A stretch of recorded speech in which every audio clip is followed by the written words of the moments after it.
हे बघा, महाराष्ट्रामध्ये आम्ही अर्ध्या लोकसंख्येची ओबीसी भटक्यांची बाजू आम्ही या महाराष्ट्रामध्ये मांडत आहोत. त्यांचं आरक्षण आज रोजी संपलेलं आहे आणि ही भूमिका मांडत असताना इथला आमदार, खासदार, मंत्री, पक्षाचे प्रमुख, नेते कोणीही बोलायला तयार नाहीत ओबीसींच्या बाजूनं. आम्ही एक सर्वसामान्य कुटुंबामधला मी एक व्यक्ती आहे. मी जिथं जिथं जातोय, ज्या ज्या दौऱ्यावर जातोय, तिथं तिथं हल्ले होत आहेत. मी आज किल्ले धारूर तालुक्यामध्ये आज माझी सभा आहे.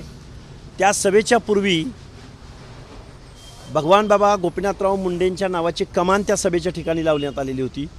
ते कमान फाडून तिथं वेगळंच काहीतरी बॅनर लावण्याचा प्रयत्न तिथल्या लोकांनी केला. म्हणजे आमचं मॉरल डाऊन कसं होईल? लक्ष्मण हाके हे बोलायचं बंद कधी करेल?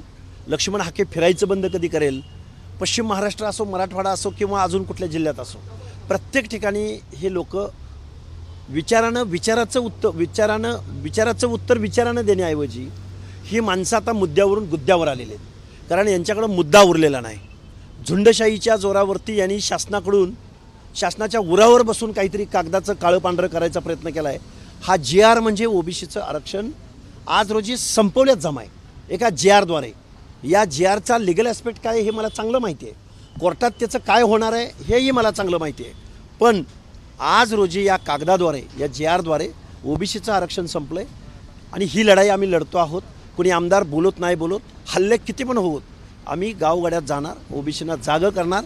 आणि आता गणेशोत्सव संपल्यानंतर आम्ही ओबीसींची संघर्ष यात्रा काढतोच आहोत. त्याच्या अगोदर आम्हाला जिथं जिथं लोक बोलवत आहेत तिथं तिथं सभा होणार. पोस्टर फाडलं तरी सभा होणार, पोस्टर लावलं तरी सभा होणार, गाडीवर हल्ला झाला तरी सभा होणार. आम्ही थांबणार नाही, आम्ही बोलत राहणार. हे बघा, जोपर्यंत हे कोर्टात प्रकरण जाईल, त्याच्यावर सुनावण्या होतील आणि त्या सुनावण्या येईपर्यंत उद्या पंचायत राजची निवडणूक आहे, उद्या MPSCच्या एक्झाम आहेत, रिक्रुटमेंट आहेत, त्या लोकांचं काय? त्यामुळं मग निवडणुकीसाठी वगैरे असं काय केलं आहे का? हे असे अनेक प्रश्न आहेत. त्यामुळं इमिजिएट ह्याला स्टे घेणं, एका बाजूला न्यायालयीन लढाई आणि दुसऱ्या बाजूला रस्त्यावरची लढाई, ओबीसींना एकत्र करणं, ओबीसींना जागं करणं आणि आपलं आरक्षण संपलं हे समजावून सांगणं, हे आज रोजी आपलं कर्तव्य आहे. मुख्यमंत्री म्हणतात की मी कोणाचंही काढून घेतलेलं नाही आहे, त्यांचा हक्काचं आहे, त्यांचं दिलेलं आहे. आणि काल सर्व पेपरमध्ये ज्या आहे ते जाहिराती होत्या पहिल्या पानावरती शिवाजी महाराजांना अभिवादन करताना. काय मेसेज देत आहेत मुख्यमंत्री महोदयांना आमचं सांगणं आहे, तुम्ही 10% मतांच्या बेरजेसाठी तुम्ही जर या गोष्टी करत असाल तर मुख्यमंत्री महोदय तुमची 50% मतं वजा झालेली असतील.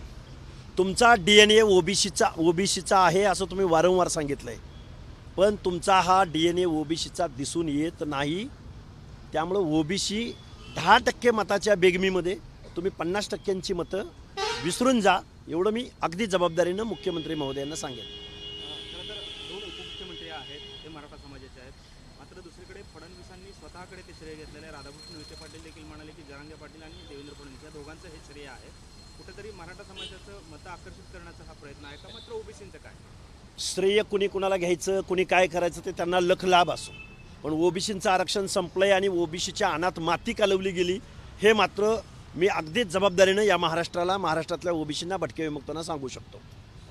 श्रेयवादाच्या विषयामध्ये काळाची भर पडली दिसते. कारण ठाण्याचं जे एकनाथ शिंदेचं होम ग्राउंड आहे तिथं देवेंद्र फडणवीसांचे बॅनर लागले, मराठा आरक्षणाचं आम्ही दिल्याच्या पद्धतीचे बॅनर, जे देवाभाऊचे बॅनर लागले. ही श्रेयवादाची लढाई आता बॅनरपर्यंत आलेली दिसते. दोन मुख्यमंत्री ज्या महात्मा ज्योतिराव फुलेंनी, डॉक्टर बाबासाहेब आंबेडकरांनी, राजर्षी शाहू महाराजांनी मानवतेसाठी लढा दिला, यांच्या प्रतिनिधित्वासाठी आरक्षणाचं धोरण राबवलं, हे मात्र आपल्या निवडणुकीमध्ये आपल्या पक्षासाठी, आपल्या आमदारक्या खासदारक्यांसाठी जर श्रेय घेणार असतील तर या महाराष्ट्रातल्या या 18 पगड जातींचं दुर्दैव आहे.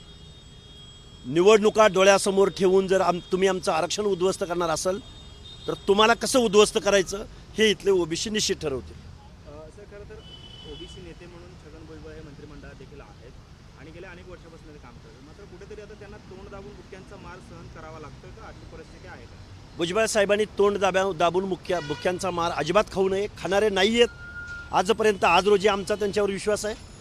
भुजबळ साहेब ज्यावेळी बुक्क्या खातील, सहन करतील, पण ज्यावेळी ताटमानेनं उभं राहतील ना, त्यावेळी महाराष्ट्राचं चित्र बदललेलं असेल.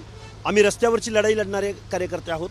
भुजबळ साहेब, तुम्ही कॅबिनेटमध्ये बसून अजितदादाला, देवेंद्र फडणवीसांना आणि एकनाथरावजी शिंदेंना ह्या तिघांना समजावून सांगा आणि त्यांच्यावरची जबाबदारी आहे महाराष्ट्राची, त्या जबाबदारीची फक्त यांना जाणीव करून द्या. एवढं तुम्ही काम करा, आम्ही रस्त्यावरची लढाई बघायला तयार आहोत. माजी मंत्री धनंजय मुंडे काल त्याने एक भाषण केलं, त्याच्यामध्ये सामाजिक समतेबद्दल ते बोलत होते आणि बोलत सांगितलं की आपल्या जिल्ह्यामध्ये पोलिसांना नावापुढे जर आडनाव देखील लावता येत नसेल तर मग कुठली सामाजिक समता आता उरलेली आहे, अशा पद्धतीने सवाल उपस्थित केला की जिल्ह्यातल्या सामाजिक समतेच्या कुठल्याही शासनाला असं नावामध्ये फक्त नाव लावा आणि आडनाव लावू नका असं म्हणण्याचा अधिकार नाही. आणि नंबर प्लेटवरचं आडनाव झाकून जर इथली जात व्यवस्था नष्ट होत असती, अरे हजारो वर्ष झालं इथली जात नाही ती जात. बाबासाहेब आंबेडकरांनी वेळोवेळी सांगितलं होतं की जात कधीच जाणार नाही, नंबर प्लेटद्वारे जाईल का. त्यामुळं एखाद्याच्या आडनावावरनं त्याच्याकडं त्या भावनेनं पाहणं हे खरं तर दुर्दैव आहे. जात लपवावी लागत असेल अशी लपून राहणार नाही जात, हजारो वर्ष ब्लडमध्ये जात आहे. त्यामुळं मुंडे साहेबांच्या वक्तव्याशी मी सहमत आहे, कारण आजही आपल्या डोक्यातनं जातीवाद गेला नाही आणि मग काही होऊ नये म्हणून अशी नकली काहीतरी करावं लागतं, हे दुर्दैव आहे. खरं तर IPS अधिकारी अंजना कृष्णा जे आहेत त्यांना अजितदादांनी फोन लावून झापलेला आहे. त्यानंतर आता अमोल मिटकर यांनी त्यांच्यावर टीका केली, अगदी त्यांची डिग्री काढा, त्यांची जातीचं सर्टिफिकेट बघा, अशा पद्धतीचा दम देण्याचा प्रयत्न केला आणि पुन्हा माफी देखील मागितली आहे. आणि दुसरीकडे ज्या कार्यकर्त्यासाठी अजितदादांनी फोन केला तो कार्यकर्ता कुठेतरी हुक्का किंवा मध्ये धूम्रपान करत असताना पाहायला मिळालेला आहे. काय नक्की ही संस्कृती म्हणायची? आता अजितदादांनी यशवंतराव चव्हाणांचं नाव घेऊ नये, अजितदादा पवारांनी शरदचंद्रजी पवारांचा वारसा सांगू नये. कारण अजितदादा तुम्ही पोल्ट्रीवरचे कामगार शोभता. एका UPSC देणाऱ्या मुलीला जर तुम्ही तिच्यावरती अशा पद्धतीनं दादागिरीची भाषा करत असाल, मी कोण बोलतो, थांब, ही जी भाषा आहे ही अजितदादांनी सुधारावी. आणि जर तुम्हाला भाषा सुधारायची होत नसेल तर तुम्ही यशवंतराव चव्हाणांचं नाव घेऊ नका. तुम्हाला बाबासाहेब वगैरे हे तर कळणारच नाही, तेवढी तुमची कुवत नाही, तेवढी लायकी नाही, तेवढं तुमचं शिक्षण नाही. तुम्हाला कारखानं चालवण्याशिवाय दुसरं काय जमतं. तुम्ही एका बाजूला सारथीला हजारो कोटी रुपये देता आणि महाज्योतीची पोरं जर प्रश्न घेऊन गेला तर तू PhD करून काय दिवा लावणार आहेस असा प्रश्न उपस्थित करता. आणि अजितदादा पवार तुम्ही वरिष्ठ सभागृहात जो अमोल मिटकरी नावाचा रॉकेल चोर तुम्ही त्याला वरिष्ठ सभागृहात पाठवलं, त्या वरिष्ठ सभागृहाचा तुम्ही अपमान केला आहे. या अमोल मिटकरीमुळं अजितदादा पवार तुम्ही किती वेळा तोंडावर पडणार. परत माफी मागतोय हा, ह्याचं शिक्षण किती, हा मुक्त विद्यापीठातनं ग्रॅज्युएट झाला आहे आणि तुम्ही याला वरिष्ठ सभागृहात सदस्य केलं आहे. ह्याला UPSCचा लॉंग फॉर्म माहिती आहे का या अमोल मिटकरीला. कुठल्या तरी समाजाला टार्गेट करणं हे एवढं त्याला जमतं, हा नकलाकार आहे. ह्या अमोल मिटकरीवर बोलणं एवढा खरंच तो मोठा नाही. आणि अजितदादा पवार तुम्हाला हा तोंड काळं करायला लावणार, ह्या तुमच्या पाळलेल्या श्वानाला आवरा, हे माझं अजितदादांना सांगणं आहे. नाहीतर तुम्ही एवढ्या अडचणीत याल की आज लिहून घ्या माझ्याकडं. खरं तर जरांगे पाटील असं म्हणतात की मराठवाड्यातले सर्व मराठे जे आहेत ते आता OBC मध्ये गेलेले आहेत. दुसरीकडे तायवाडे जे आहेत आपले OBC लीडर ते म्हणतात की त्यांचा अभ्यास कमी पडतोय, तर असं काहीही होणार नाही. काय नक्की कशा पद्धतीचं हे सगळं? तायवाड्यांना म्हणावं एकदा GR घेऊ, प्रत्येक शब्दाचा खल करू, लिगल ॲस्पेक्ट तपासू, प्रत्येक शब्दाला कॉन्स्टिट्युशनल डिक्शनरीमध्ये काय अर्थ दिला आहे त्याचा आपण अर्थ घेऊ. त्यामुळे तायवाडे साहेब तुम्ही वयानं ज्येष्ठ आहात, तुम्ही OBCचे नेते असल्यासारखं वागा. कुणाचं तरी काहीतरी तुमच्या खांद्यावर ओझं आहे म्हणून तुम्ही काही बोलायच्या भानगडीत पडू नका. आणि OBCच्या मनामधली ही धग, हा राग आणि हा काढलेला GR, हा पहिल्यांदा हा GR रद्द करण्याच्या लढाईत सामील व्हा, नाहीतर आम्हाला मग खूप खोलात जाऊन बोलावं लागेल. शेवटचं प्रश्न असा आहे सर की खरं तर गोपीचंद पडळकर असतील ते सातत्याने धनगर समाजाची बाजू मांडताना पाहायला मिळतात, दलित वंचित शोषित समाजाची बाजू मांडताना पाहायला मिळतात. मात्र या GR बद्दल त्यांनी चकार शब्दही काढलेला नाही आहे. काय आवाहन असेल गोपीचंद पडळकरांना? गोपीचंद हा माझा सहकारी आहे. गावगाड्यातल्या 18 पगड जातीच्या लोकांचा वॉईस आम्ही या महाराष्ट्रामध्ये त्यांना जागृत करण्याचा आम्ही कित्येक वर्ष प्रयत्न केला आहे. जाऊ दे ते मंत्रिपद, अरे जाऊ दे ते पक्षाचे आदेश. तुमचा आमचा आदर्श गोपीनाथराव मुंडे असले पाहिजेत, तुमचा आमचा आदर्श छगनरावजी भुजबळ असले पाहिजेत आणि याच्याही पलीकडे जाऊन तुमचा आमचा आदर्श डॉक्टर बाबासाहेब आंबेडकर असले पाहिजेत. अरे आमदार क्या खासदार क्या, आपण बनवू आमदार खासदार आणि सत्तेत कुणाला बसवायचं दे. त्यामुळं कुठल्या तरी काहीतरी गोष्टीसाठी तुम्ही आपला आवाज दाबू नका, तुम्ही व्यक्त व्हा, बोला. आणि हा माझा सहकारी बोलायला लागला तर आम्ही निश्चित गावगाड्यातल्या ओबीसीचा आवाज बनू आणि महाराष्ट्र कोणाच्या बापाची जागिरी नाही आणि महाराष्ट्र जो देशासमोर मांडला जातोय तो महाराष्ट्र नाही तर महाराष्ट्र हा 18 पगड जातींचा महाराष्ट्र आहे, बलुत्याचा अलुत्याचा महाराष्ट्र आहे, भटक्यांचा महाराष्ट्र आहे, महाराष्ट्र मेंढपाळांचा आहे.